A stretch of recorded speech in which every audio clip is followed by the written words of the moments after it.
While the Philadelphia Eagles season may have ended, ours has not. Mock draft season has just begun, and I cannot wait. I am so excited. I feel like there's a lot of good prospects in this draft, and today I wanted to go through my first 3 rounds. So today you're going to get the first 3 picks in the first round. You're going to get the second round pick. You're going to get the third round pick. And I think you might be a little bit surprised in where I go. But let's get into it.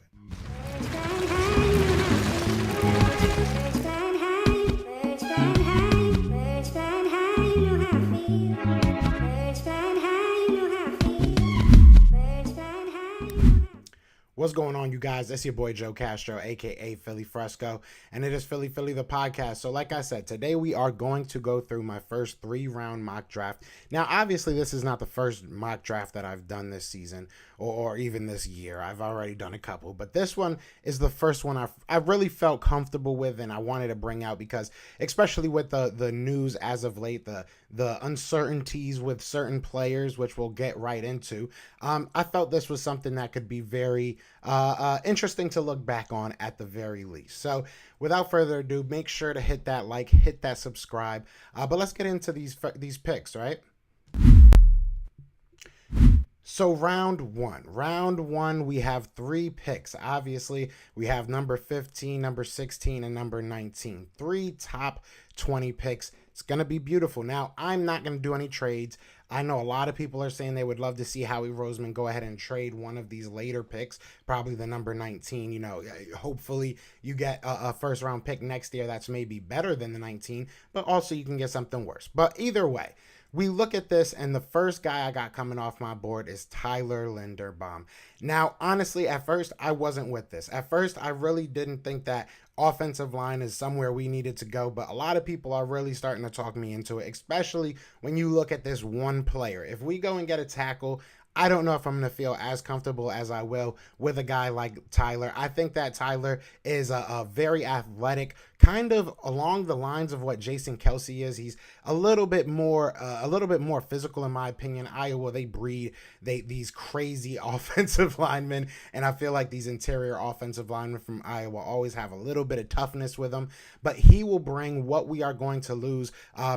Hopefully not, but you never know. It looks like Jason Kelce's going to take his time and make his decision, but he's been, looking at retirement for the past couple years. And while I don't think that offensive line is the most desperate of needs, if you're going to try and get somebody to go ahead and replace a future Hall of Famer, in my opinion, it makes sense to go ahead and get somebody that is the best in this class. And the more that you look at this offensive line class, I think that there's a big drop off after Tyler Linderbaum. Hope I'm saying his name right. But I think that there's a big drop off. So if you are looking for that next center and you don't, and you're thinking of drafting one in the first couple rounds, I think that you go ahead and get Tyler. It just fills that need, and you don't have to worry about it moving forward. Now, the next pick we're going to get right into. I love this kid. I really do. I know there's a lot of talk on whether it's going to be him, whether it's going to be Nakobe Dean. Christian Harris is getting a lot of love. There's a lot of linebackers in this class that I think are very good players. Very, very athletic class, in my opinion. But Devin Lloyd, to me, just kind of, he takes over the class. This is the guy for me. I really, and I could be wrong, and I'll admit if I'm wrong when the time comes, but right now it just feels like he has the most upside while still being the best player in this draft class at the linebacking position. I'm going to stake my claim. I know it's still early, but I feel like once this kid starts testing, especially, he's going to start rocketing up board. So if he does fall into our laps at this number 16 spot, I think that we would be fools to pass on him. And I understand the history of Howie Roseman with the linebacking position. We don't all feel like he's somebody, or he's a guy that really values the linebacking spot. I think that's putting it nicely. So hopefully it changes this year, and I think it has to. So I am going to stake my claim and say that it does change this year, and I think that Devin Lloyd is a guy that I would love to see. Now, the next player that I have coming off the board. Look, Georgia is going to have a lot of players coming off of this draft sheet in the first round. The first round is going to be a lot of defensive players from Georgia, and I want to get my hand in that pot. Travon Walker is a guy that, while his numbers may not jump off the board, if he could, he would. He is a guy that has a lot of potential, very, very athletic, very strong, very fast. He's a guy that can move on the inside. He can move to the outside. I believe he's like 6'5", 275 is the last numbers I saw. He's a huge guy and very, very quick. Something that we thought that they wanted in Milton Williams. I'm not going to say he's not that guy, but, you know, something that they wanted in Milton Williams, a guy that's going to test very high. Another guy that, honestly, I would not be surprised if he jumps up in these draft boards coming more into the season after some of these tests come out. He's just a great kid, great player. When he did get the chance to shine, there was a lot of players on this defense of the Georgia Bulldogs that is going to get a lot of looks that didn't necessarily put up the craziest numbers because there was so many good players. So while I think that Travon Walker at this point right now isn't going to stay at number 19, I think he will go higher than that. There's a lot of defensive linemen at this position, a lot of edge rushers in this first round that I think might be able to fall to us. We might be looking at a David Ojabo. The way that this one fell, it fell to Travon Walker, and I feel very comfortable having him in Eagles green. I think that he'll bring something to this defense that has been sorely lacking, and that's just pure playmaking. Pure, you know, this guy's going to get a lot of TikTok hits and once he gets to the NFL because he just has that athleticism. I've seen him, you know, with his hand in his dirt, with his hand in the dirt, excuse me. I've seen him, you know, standing up as a linebacker. I've seen him on some pass plays. Like, the kid can do just about anything. And I think this is where the NFL is heading. We've said this before, you know, a lot of athleticism, a lot of, you know, versatility. And I think that this guy kind of spearheads that idea. So I would love to get Travon Walker on this team. And I would love to get a lot of these Georgia players on this team because that defense was something different. Now, but let's get to, that's the first round. So you guys let me know how you feel about those first three picks. Now let's get to the round two. And round two, we have pick 51. And I went ahead and I picked up Kyler Gordon, Washington cornerback. I think that he has a lot of upside. I like the size that he has. He's 6 foot. I've seen some places say 5'10", 5'11". But, you know, he's 6 foot, 200 pounds. That's what they list him on Washington's site, at least. And look, he's long. He's a very, very good tackler. There's things that he has to work on. Don't get me wrong. Like, he definitely has to work on his mechanics a bit. Definitely has to work on that footwork, especially in man and press coverage. I feel like sometimes he gets a little stiff, gets a little lost in there. But I think he's a great player. I think that the length of, you know, the length that he brings, that it will be able to make up for a little bit of his learning curve. Look, you know, I know a lot of people are going to get a little nervous about Sidney Jones, but Washington's produced some good cornerbacks, and they're usually pretty fundamentally sound. He's no different. Again, like I said, maybe get a little bit, there's things that he needs to work on. Maybe get a little bit stronger, get off blocks a little bit better so he can help in the run game. But as far as a cornerback goes, I think he's a guy that can give you immediate impact. And I'm not saying he's going to be a Pro Bowler first year, but I can see him being a very, very adequate, you know, person that takes over for Steven Nelson if the Eagles are deciding to move on from Steven Nelson. So, you know, while we do have a Zech McPherson, we do have a Kerry Vincent Jr., we do have Tate Gowan, and I'm very high on a lot of these guys. I think that they have a future in this league. We'll see what it is, whether it's a starting role or a backup role.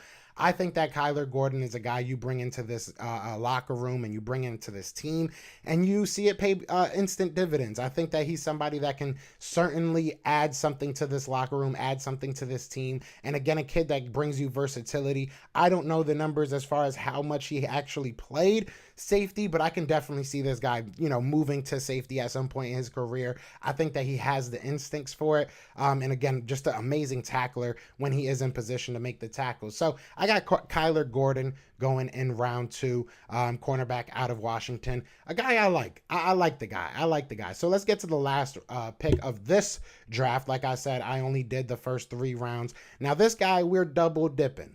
We're double dipping, and I'm going to explain why I did this. And you guys let me know what you think. And I'm going to even go as far as this before I bring it up on the screen. I'm going to say this. If this is the guy we get instead of the guy we got in the first round, I might be okay with this, especially if we can get it at this.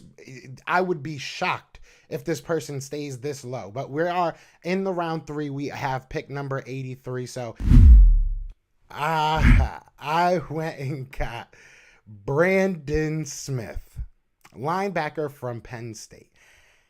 I really highly now the only reason I could see him maybe slipping out of the second round, I think he'll go in the second round somewhere, maybe high in the second round, maybe even low in the first round. You never know. But I think that the only reason he slips is because the lack of, a position, really. Like, he can do really just about anything. He can be a linebacker. He can maybe even switch on over and be a safety type. Like, he's got a lot of athleticism, a lot of speed. He can cover his tail off.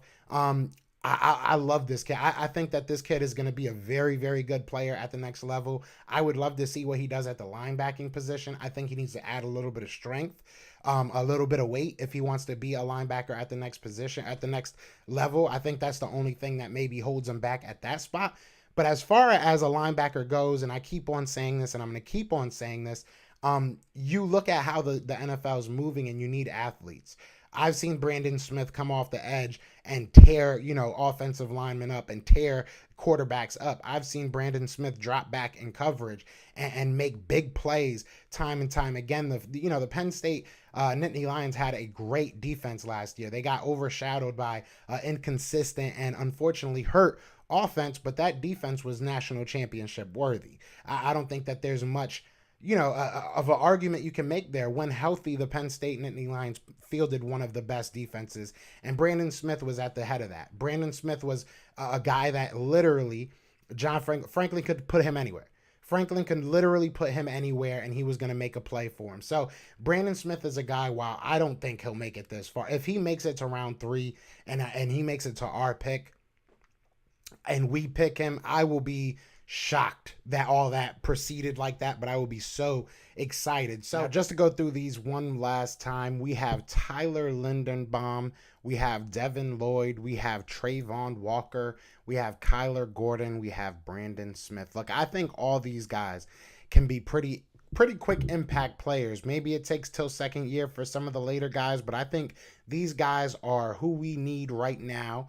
I'm not going to get too high or too low. Obviously, things can change over this offseason, but for a first, mock draft, I'm happy with this. I think this is a good direction for the Philadelphia Eagles to be heading in. I would be very excited if I saw a couple of these names being called in April. But you guys let me know. What are you guys thinking? Who do you want? Who did you like from my drafts? Did you hate every single pick? Let me know. Hit me up on Twitter as well, at PhillyTP, and send me your mock drafts. I would love to see some of your guys' drafts. I love this time of year. I really do. This is like a second Christmas for me. So I love mock draft season. I hope you guys do as well, because we're going to have a lot of draft coverage. So other than that, y'all let me know what it is. Y'all know what it is. It is Fly Eagles Fly. And we out here. Peace! Everywhere. This is for you. Fly Eagles flying on the team. Touchdown. Time to get Jalen this ring. You don't really want to start a thing. This a Bird Gang Nation, baby. It's a Philly thing. Hater, and you looking like you type trash. I'm just here calling with Philly the podcast. And we can call a man dog or watch Miles score off the handoff. Rest of the division, your man saw Jackson like Sean, hunting like Randall. Season here, really time to do him in. Your boy Philly Fresco. Thanks for tuning in.